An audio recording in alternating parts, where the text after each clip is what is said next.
Imagine गर्नुस् एउटा bank छ जसको अफिस छैन, स्टाफ छैन, कस्टमरले भेट्न पनि सक्दैनन्, बट सरप्राइजिङली त्यही ब्याङ्कबाट मिलियन्स अफ डलर विश्वभर ट्रान्सफर भइरहेको छ।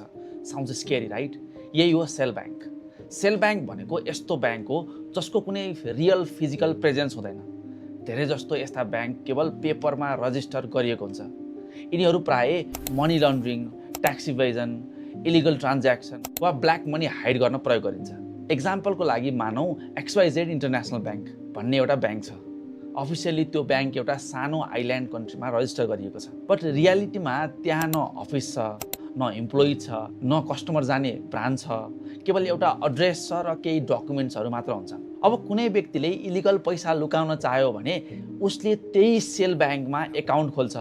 त्यसपछि पैसा इन्टरनेसनल बिजनेस ट्रान्ज्याक्सन भनेर त्यही ब्याङ्क मार्फत अर्को कन्ट्रीमा ट्रान्सफर गरिन्छ। बाहिरबाट हेर्दा ट्रान्ज्याक्सन लिगल ब्याङ्कबाट आएको जस्तो देखिन्छ, तर वास्तवमा त्यो ब्याङ्क केवल पैसा लुकाउन र सोर्स हाइड गर्न प्रयोग भइरहेको हुन्छ। अब कुरा गरौँ नेपालको।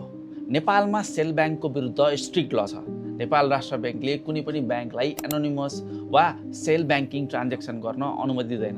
साथै नेपालको सम्पत्ति शुद्धिकरण निवारण ऐन अनुसार पनि मनी लन्ड्रिङलाई वा सेल ब्याङ्कसँग रिलेटेड कारोबार गर्नु इलिगल मानिन्छ र दोषी भेटिएमा बिगोको दोब्बर जरिवाना र कसुरको गम्भीरता हेरी 2 वर्षदेखि 15 वर्षसम्म कैद सजाय हुन्छ भनेर सम्पत्ति शुद्धिकरण निवारण ऐनमा चाहिँ उल्लेख गरिएको छ।